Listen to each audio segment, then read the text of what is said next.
10th of January, Rabbi Moore, Parsha Shavua Beshalach. Mommy, you have a phone call on your cell phone. Okay, cut.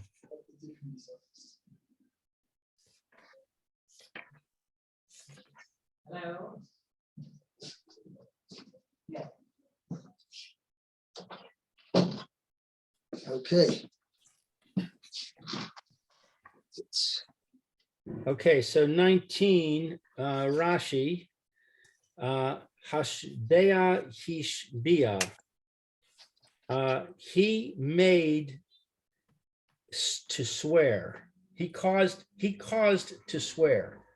Right. Hishbiam she yashbiu livnehem.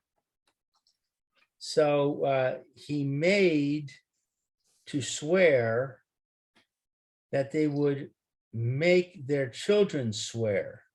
Right.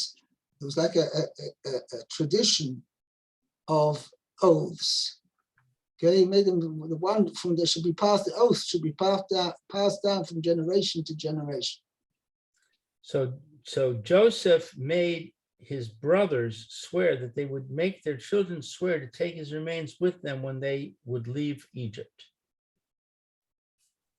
V'lama lo hishbi'a banav sheyisa'uhu le'eretz Canaan miyad. And why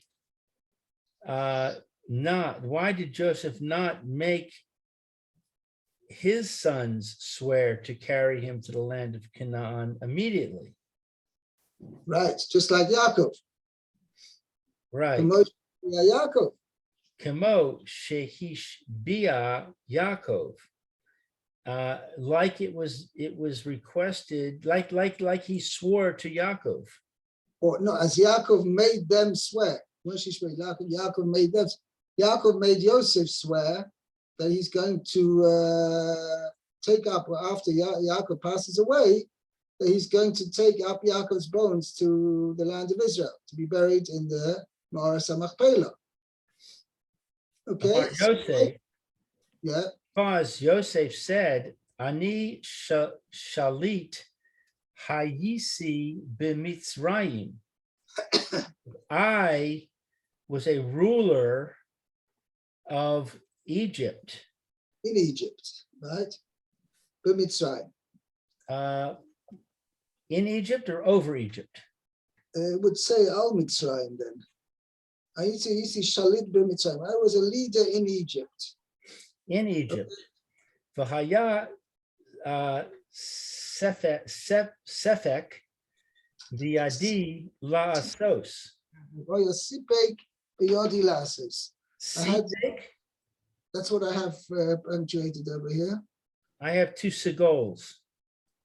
Okay. I have a chirik in a sego. Chirik, And a tzirek. sipek. Okay. I had the wherewithal to carry out the terms of the oath that I took to bury my father. Aval banai lo yanichum mitzrayim la'asos. But my sons will not be allowed to carry by the Egyptians. They will not be allowed, the Egyptians will not let them carry out the terms of a similar oath. Right. Lechach hishbi'a lich. Shpi'am definitely made them make an oath. Hishbi'am. Therefore, he made them make an oath. Lich shet yiga'alu v'yetzu. Misham sheyi sa'uhu. Therefore, he made them swear that when they would be redeemed and go out of there, they would carry him, i.e., they would take his remains with them. Yeah. V'ha'alisem es Mosai Mizet. I just want to make a point of it. It's very interesting that Yosef was fully aware at the limits of his leadership and his rulership, right? That he realized that once, as long as he is around, then he's got the power to have things done. As soon as he's gone, right, the Egyptians they're not going to let his children do anything. Right. Yeah, carry on. Next one. V'halisem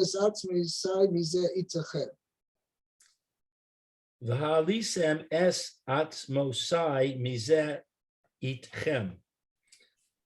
You shall bring my bones up from here with you. Yeah. V'lechav hishbia, and he made his brothers take this oath. Right. Because he said, itchem, with you. Okay? Who's, it's Maisa, Yosef was the first of the brothers to die. And this oath, he made his brothers swear that they're going to take his bones with them when they leave Egypt. And he says, with you. Okay? Lamadnu she'af atzmos kol hashivatim ha'elu imahen. This teaches us that the children of Israel also brought the bones of all the tribes, i.e., the sons of Jacob, up from Egypt with them, Shne'amar itchem, as it says, with you. Oh, in other words, he said to them, make your children swear that then when they bring your bones up, they'll bring my bones up too. Right. So let me ask you the obvious question. Why didn't he make Ephraim and Menashe swear? Right. Why didn't he make it the responsibility of his sons more than anything else? Why did he make a general obligation to the entire nation, all the brothers together? He should have specifically, just like all the other brothers, the other tribes, they took the forebear of their tribe, and they took the bones of that son of Yaakov, who was the forebear of their tribe. They took his bones. So similarly, Ephraim and Menashe should have also taken the bones of Joseph. The answer is that Yosef realized that taking up his bones was not such a simple matter. All the other brothers were buried in regular graves, and when the time came, just exhume the coffin, and that's it. The Chazal say that Yosef was buried in the Nile. Okay, that what they did was the Egyptians put him in a leaded coffin, and they put it into the Nile, that it sunk to the bottom. That so obviously the purpose was that the later on, the Jewish people would not be able to take Yosef's bones with them. Right? He's gotten stuck to the bottom of the Nile. Mm. Okay. So what happened in the end? That Moshe Rabbeinu took a piece of parchment and he wrote on it, Alei Shor, come up ox, which is a nickname, is a name given for Yosef. Yosef, b'chol shorei hadar loi. We say in Parsha it's also used, that expression shor is also used in Parshas Vayechi as well to describe Yosef. So therefore, Yosef used that piece of parchment. Moshe used that piece of parchment, and as a result, there's another quirk to the story, is that they didn't know, nobody knew where Yosef's bones were. I mean, they knew they were in the Nile, but where? Okay, so it says that Serach bas Osher, she was the daughter of Sarah, so she was a ripe old age. This time she was, I don't know how old she was when she came down to Egypt. So she was already born, and she was still alive now. She was over 210. In fact, Chazal say she's still alive today. Wow.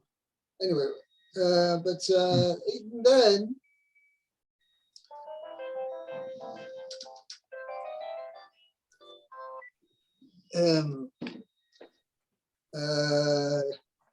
she showed Moshe where in the Nile Yosef had been, his coffin had been placed. So at that point, Moshe threw this parchment into the Nile, and the Yosef's coffin came bubbling up to the top. Wow. That's how he knew. But it was not, Yosef realized that they're going to do something like that to him. And he realized it was going to be no small feat to be able to take his bones, take his coffin with them. So therefore, that's why he made an oath, not Jafka to his tribe, his descendants, but also to all the sons of Yaakov and the whole Jewish people in general, that they are obligated to take his bones with them. And it's interesting that Moshe, the Gemara says about Moshe Rabbeinu, Chacham leiv yikach mitzvos, somebody who's wise-hearted, which means he uses his wisdom to control his heart. See, somebody who's Chacham leiv yikach mitzvos. Because at this point in time, when they were leaving Egypt, everybody was busy hoarding as much gold and silver and other expensive, valuable pieces of property from the Egyptians. And it says they had, each person came out with at least, I think it's like something like 40 camel loads or something like that. I don't know if I get me right. Upon him, whereas Moshe Rabbeinu wasn't interested in all the silver and gold, he was looking for the coffin, Yosef's coffin, in order to be able to take it out. So he was the only one who remembered and, shall I say it, he made a concerted effort to be able to take out Yosef's bones, and he was successful, Baruch Hashem. Okay? So Moshe seemed to be good at using the Hebrew language to perform astounding feats. Could be. He used Hashem's name to kill the Egyptian, and now he used this parchment to magically. Yeah. In fact, it says at the time of the Chet HaEgel, the sin of the golden calf, somebody, I think it was Micha, misappropriated this piece of parchment, and he threw it into this cauldron of boiling hot, molten gold, and out came a calf. I thought you said Moshe threw it into the river. Yes, but it obviously didn't sink. And it wasn't ruined? Micha misappropriated it, he took it, and at the time of the golden calf, then he threw it into the cauldron, and out of that came a calf. Okay. Anybody could use this. It was like a magic, talisman. Yeah, it was some sort of definitely had special properties. Okay.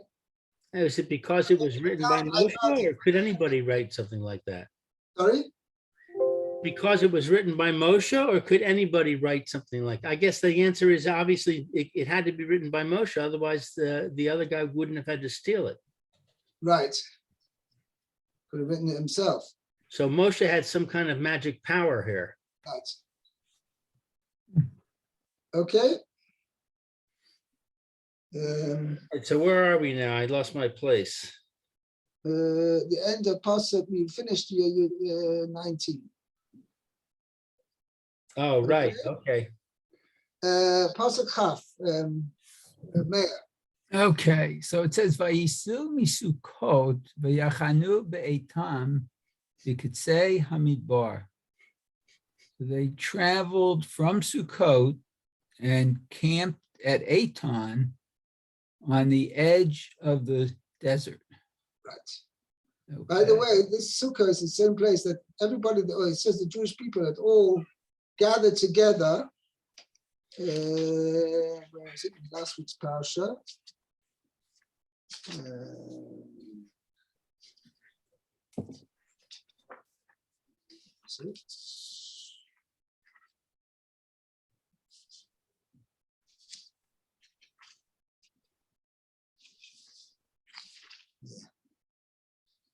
Yeah. Chapter Yud Base 12, chapter 12, Pasuk 37. It says, Vayisub b'nei Yisrael me Ramesses Sukkosa. They traveled from Ramses to Sukkot. About 37. Pasuk 12, chapter 12, Pasuk 37. Okay, hold on. I see 30. Rashi says there, from Ramses to Sukkot was a long distance, 120 mil, which comes out to be A mil is about a kilometer. yeah, a mil is about a kilometer. And is it? No. My footnote says 2,000 amos, which is 3,000 Yes, to 4,000 feet. 2,000 amos is about a kilometer. Right. So it's 120 kilometers, and they did it in a short time.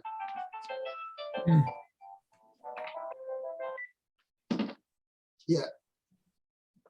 Wow. Okay. So there's a Rashi here. It says, Vayisu misukot, traveled from Sukkot. B'yom Sheni, on the second day.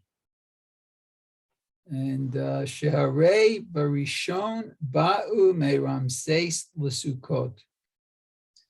That was 120 kilometers. Right, but the Maaseh says that they did it in a short time. Last was Rashi says in last week's parasha that on that passage. One day. That's a very short time. But even then, Rashi Mm. says they did it even shorter time. Where is it?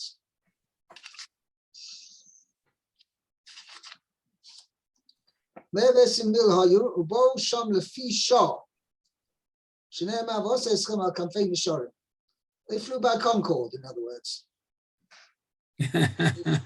I'm sorry, I didn't follow it. How long did he say it took them? Shah Lefi Shah, according to about an hour. Wow. About an hour to go 120 kilometers? Yeah. Wow, That's even in my amazing. car, I can't go that fast. Exactly, I told you they went by Concord. It says, I carried you on eagle's wings. So they went by Concord. An eagle can't fly that fast. Okay, so Maybe it was guided by Malachim. right. But anyway, I don't know, let's say if it's 120, it's 240 kilometers per hour. A plane for sure can do that. Doesn't have to be super speed. It's not supersonic speed. Anyway. True. Maybe Moshe wrote on a piece of paper, "Go fast." I haven't seen such a medrash. I'm sorry to disappoint you. Okay, let's go. Let's continue. Pasuk 1.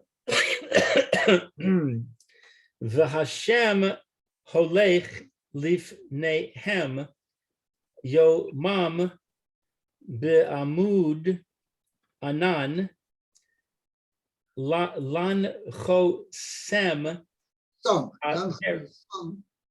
What?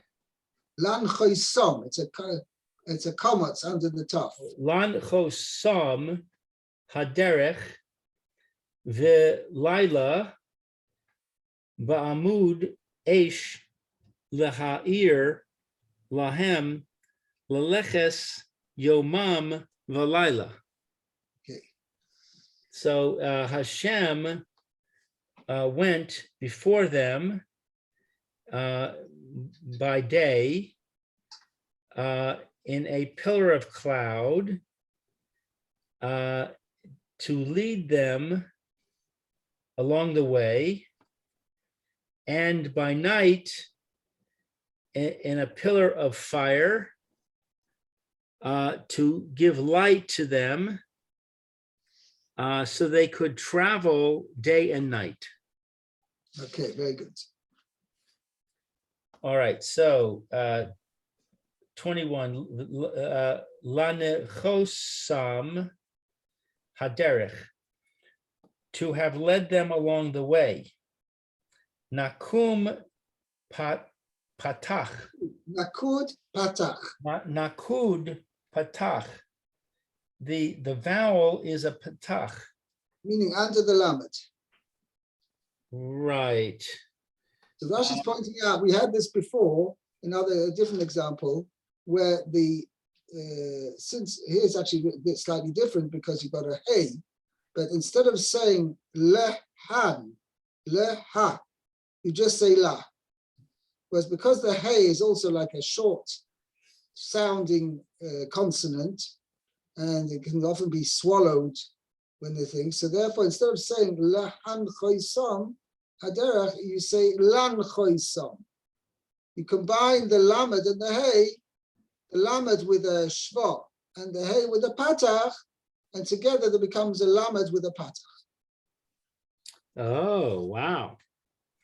Shehu kamo le han chosam. Oh, that's what you just said. Right. And it is as if it were le han chosam, kimo lar os chem baderech asher teilchu ba. Like to show you the road that you should travel. The way you should travel. And the word laroischem, shehu kamoi, that word laroischem is like. It's like the haroschem, Okay. which is the equivalent of the haroschem. Right. No, as you come, the lamed and the hey become combined to become la. Just a lamed with a patach underneath. Afkan lehanchosam al yedei shaliach. Here also to have them led by a emissary. Right. Now, as Rosh is pointing out, what am I making this point for? Why am I pointing this out? That the word lan choisam is lehan choisam, which means the Kodesh Baruch Hu did to cause them to be led. Okay, not to lead them. Lehan choisam doesn't mean to lead them, because then it would say lin choisam. I'm not sure exactly what the form would be, but it would be, you wouldn't need a causative form. The fact the pasuk uses a causative, as this word lan choisam means lehan choisam, means to cause them to be led. And that would means, i.e., through an emissary, through a shliach. Yes, that's what Mihu hashliach, and who is the emissary? Amud ha'anan. It's the pillar of cloud. The HaKadosh Baruch Hu bichvodo molichu lifnehem. That Hashem, blessed is He, in His glory, would cause it to go before them, before the Israelites. So it comes out as follows: that Hashem led the pillar of cloud, but the Jewish people didn't see Hashem; they saw the pillar of cloud going ahead of them. So kind of was HaKadosh Baruch Hu caused the pillar of cloud, that the pillar of cloud should be leading the people, because the people saw the pillar of cloud, and that's what led them. But Hashem led the pillar of cloud, and thereby, because the pillar of cloud was being led by Hashem, so thereby the pillar of cloud led the people, and that was being caused to lead the people by Hashem. Umikol makom es amud ha'anan heichin lahanchosam al yado. Nevertheless, the cloud, the pillar of cloud was prepared Been prepared, yeah. to lead them by his hand, by Hashem. Sheharei al yedei amud. Through the al yoda means through the pillar of cloud. They were actually led by the pillar of cloud. But the Kosh Baruch What does the phrase al yado mean? means by through it. Al yoda means through it, through the eye, through the pillar of cloud. It is the pillar. Right. Oh.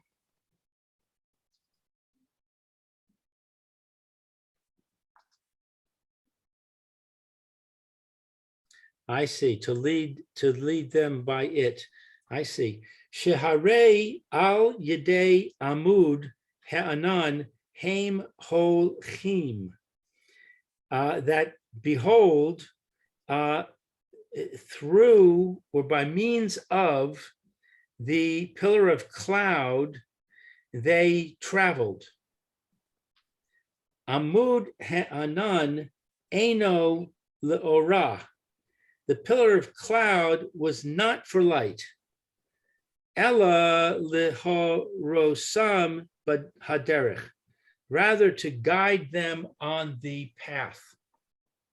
On the way, right. Yeah.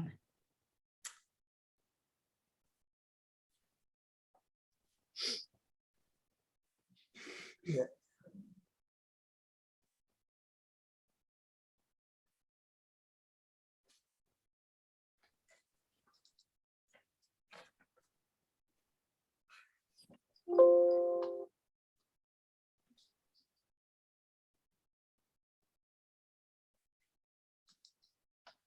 Yeah. Okay.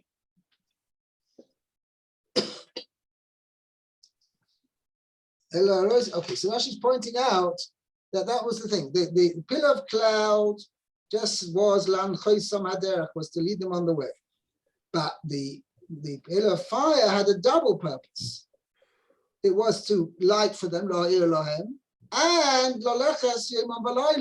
mean, obviously the Yomam part was done by the cloud, but the Laila part was done by the pillar of fire. So the pillar of fire was not just a projector to give them light, but it was also to show them the way. It moved, the pillar of fire moved, that they could follow the pillar of fire and thereby know where to go. Didn't they sleep? The Jewish people, on that particular night, I don't know. Some nights they slept, sometimes they slept in I don't know. During the 7 days, you mean, it's mashma, they would just travel the whole time. That's a good point. I don't know when they slept. It's mashma over here from the pasuk that they would travel both by day and by night. Maybe they didn't travel the whole time by night. Maybe certain times and certain time they slept. I don't know. It's a good point. Okay. Mea. Yep. Pasuk Chof base. Chof base. Okay, so let's see. It says Lo Yamish Amud Ha'anan Yomam Yamud Ha'esh Laila Lifnei Ha'am. So he didn't remove the pillar of cloud at the daytime, and the pillar of fire at night is before the people. Lifnei Ha'am. Lifnei Ha'am. He's going on both. The Kosh Baruch Hu did not remove the pillar of cloud by day, and nor the pillar of fire by night, Lifnei Ha'am, from being before the people. Oh, because they always had something there. Rashi is going to point out what the pasuk's adding over here. Okay, Lo Yamish, he did not remove. Akadosh Baruch Hu. So who's he? He did not remove. So Rashi said, Oh. going on HaKadosh Baruch Hu. Now, I think the main point what Rashi wants to point out over here, Lo Yomish is not a passive form, it's an active form. It means he did not remove. That's the meaning of it. So who's the he? HaKadosh Baruch Hu. You could learn differently and say the pillar of cloud by day and the pillar of fire by night was not removed as a passive form. But Rashi is saying, no, that's not. The Lo Yomish is not a passive form. Oh, okay. Et amud ha'anan yomam va'amud ha'esh laila. The pillar of cloud by day and the pillar of fire by night. Okay, magid she'amud ha'anan mashlim la'amud ha'esh. What magid they say? Well, Magid, this tells us Oh, this tells us. Oh, that the pillar of cloud complemented the pillar of fire. Means they overlapped. oh, they overlapped. Meaning this pillar of fire was still there, and then it came along the pillar of cloud, and there was a time when they were both there. And similarly, the other way around. Oh, v'amud ha'esh mashlim la'amud ha'anan. Oh, so the pillar of fire overlapped with the pillar of cloud. She'ad shelo yishka zeh ole zeh. What that until? Yeah, till not. It means before, not yet. Sh'ad shelo yishka zeh. Right before the pillar of, let's say, the pillar of cloud had set, right? It disappeared. Already, the pillar of fire had come up. Would come out. Right, Okay. and the other way around. Before the pillar of fire set and had gone away, the pillar of clouds already had come up. So this way, there was always the short time when they were overlapping each other. Okay. Very good. Fine, we'll stop here, but we'll start Perek Yudala tomorrow. Thank you, Rabbi. Thank you. Have a good day. Great day. You too.